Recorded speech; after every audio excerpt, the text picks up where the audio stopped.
Good morning, students. I want to teach geography lesson number 1. I want to speak Hindi language because its book is Hindi. हम भारत के स्थिति एवं विस्तार के बारे में अध्ययन करेंगे।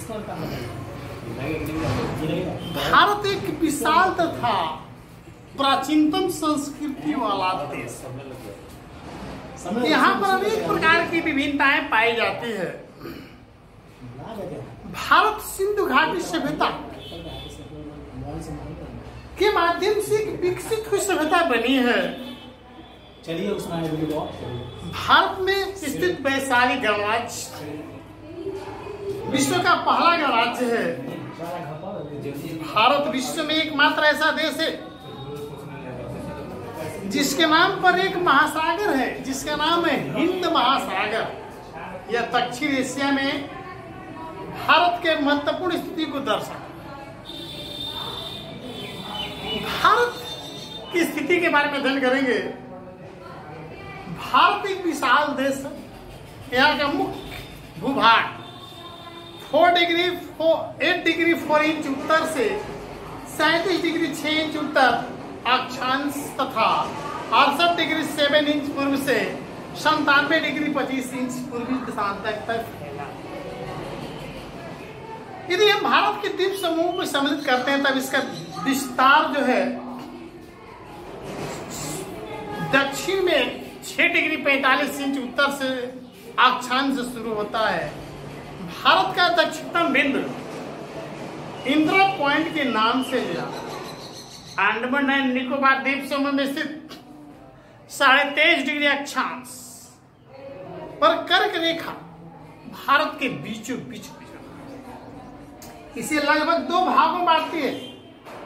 भारत की स्थिति अक्षांशीय विस्तार, देशांतरीय विस्तृति और सीमा रेखा के आधार पर हम अध्ययन करते हैं कि भारत का क्षेत्रफल 32.8 लाख वर्ग किलोमीटर, जो विश्व के कुल भौगोलिक क्षेत्रफल का 2.4%। भारत की स्थल सीमा अत्यंत विशाल है। इसकी स्थल सीमा तटीय रेखा के लगभग 2 गुनी। स्थल सीमा रेखा की कुल लंबाई 15,200 किलोमीटर है। मुख्य भूमि की तटीय सीमा रेखा 6,100 किलोमीटर लंबी है। भारतीय द्वीपों की तटीय रेखा सम्मिलित करने से कुल लंबाई 7,516 किलोमीटर। मोटे तौर पर देखते हैं तो भारत एक त्रिभुजाकार वाला भाग है। इसके दक्षिण में लगभग 22 डिग्री उत्तरी अक्षांश से दक्षिण की ओर क्रमशः पतला होता गया है। आगे हम अध्ययन करेंगे भारत के कुछ छोर का, जिसे हम लोग दक्षिणतम छोर कहते हैं या अंतिम छोर कहते हैं। इसे हम लोग कन्या आंतरिक या कन्याकुमारी के नाम से जानते हैं। भारत के प्रायद्वीपीय आकार के कारण भारत पूर्व में बंगाल की खाड़ी, पश्चिम अरब सागर तो दक्षिण में हिंद महासागर से घिरा हुआ है। प्रायद्वीपीय आकार के कारण भारत की जो तटीय सीमाएं हैं वो इतनी लंबी है कि हिंद महासागर के मध्य भाग में स्थित है। भारत के उत्तर पश्चिमता उत्तर पूर्वी सीमा पर नवीन मोड़दार पर्वत स्थित है। भारत के अक्षांशीय देशांतरीय विस्तार दोनों लगभग समान 30 डिग्री है, किंतु भूमि पर दोनों वास्तविक दूरी समान नहीं। इसका कारण है कि पृथ्वी पर अंतर अक्षांशीय दूरी समान रहती है, किंतु अंतर्देशीय दूरी जैसे से ध्रुव की ओर जाती है कम होती है। भारत हिमाचल प्रदेश और कच्छ के बीच स्थानीय समय में 2 घंटे का अंतर होता है। जब अरुणाचल प्रदेश में सूर्योदय होता है तब कच्छ वाले भाग में अंधेरा होता है, यानी 2 घंटे बाद सूर्योदय होता है। ऐसे दोनों में 30 डिग्री देशांतरी विस्तार के कारण भारत की मानक देशांतर रेखा 82.5 डिग्री पूर्वी देशांतर है, जो इलाहाबाद के नैनी से होकर गुजरते हैं।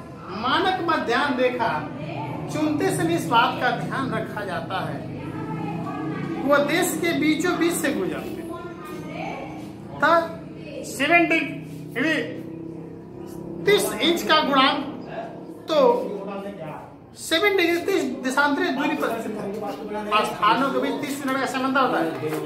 भारत के बीचों बीच कर्क रेखा 23 डिग्री अक्षांश से गुजरती है। भारत के लगभग 2 भागों में कर्क रेखा हमारे पड़ोसी देश राज्य झारखंड की राजधानी रांची था पड़ोसी देश बांग्लादेश से होकर गुजरती है। भारत के जनजीवन के बारे में अध्ययन करते हैं तो भारत के उत्तरी किनारे जम्मू और कश्मीर राज्य में है। 27 डिग्री 6 इंच उत्तर अक्षांश के उत्तरी किनारे से गुजरता है, विषुवत रेखा से काफी दूर। सूर्य किरण यहाँ तिरछी पड़ती है, प्रमाणतः यहाँ सूर्य ताप कम मिलता है और जाड़े की ऋतु में अधिक ठंडक। इसके विपरीत भारत का दक्षिण भाग केरल और तमिलनाडु राज्य विषुवत रेखा के काफी निकट आता है। सूर्य की किरणें अपेक्षाकृत सीधी, सूर्य ताप अधिक मिलता है। इस तरह जाड़े में जम्मू और कश्मीर पुरुष गर्म कपड़े और चादर में लिपटे रहते। वहीं केरल का किसान लुंगी पहने नंगे बदन खेतों में काम करते। ये सभी प्रक्रियाएं अक्षांशीय विस्तार पर निर्भर दिन और रात में भी अंतर होता है। केरल में सबसे छोटा और सबसे बड़ा दिन 45 मिनट का अंतर है, जबकि लेह जो लद्दाख की राजधानी है 5 घंटे का अंतर है। भारत अपनी प्रायद्वीपीय आकार के कारण हिंद महासागर के शीर्ष पर स्थित है। पश्चिमी तट से यूरोपीय देश, दक्षिण पश्चिम एशिया तथा अफ्रीका के पूर्वी तट, एशियाई देश ऑस्ट्रेलिया के साथ संबंध स्थापित करने में सुविधा होती है। भारत का विश्व के अन्य देशों से संपर्क केवल समुद्री जहाज, जल मार्ग तथा स्थल मार्ग के माध्यम से भी किया जाता है। भारत के उत्तरी क्षेत्र में विशाल हिमालय पर्वत स्थित है। इसके बीच से एक दर्रा गुजरा हुआ है। भारत के पश्चिमी, मध्य तथा पूर्वी, दक्षिण पश्चिम एशिया के विभिन्न देशों के साथ भारत का अद्भुत संपर्क है। इस तरह भारत अनेक उपनिषदों तथा कहानियों के माध्यम से बौद्ध धर्म, भारतीय अंक प्रणाली, दशमलव प्रणाली, ये सब प्रक्रिया विश्व में पहुंचाने का काम किया। मसाला, मलमल, कपड़े यानी सामान भी भारत के विभिन्न देशों से निर्यात हो।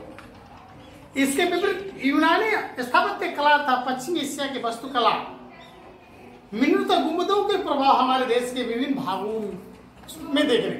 हमारे भारत के पड़ोसी देश में देखेंगे तो Bharat south Asian association for regional को ऑपरेशन का सदस्य। भारत के स्थान सीमा 7 देशों को छूती। इसी देश के नाम है पाकिस्तान, अफगानिस्तान, चीन, नेपाल, भूटान, बांग्लादेश, श्रीलंका हिंद महासागर में स्थित है। द्वीपीय पड़ोसी देश श्रीलंका भारत से मनार की खाड़ी था पाक जल संधि द्वारा अलग होता है।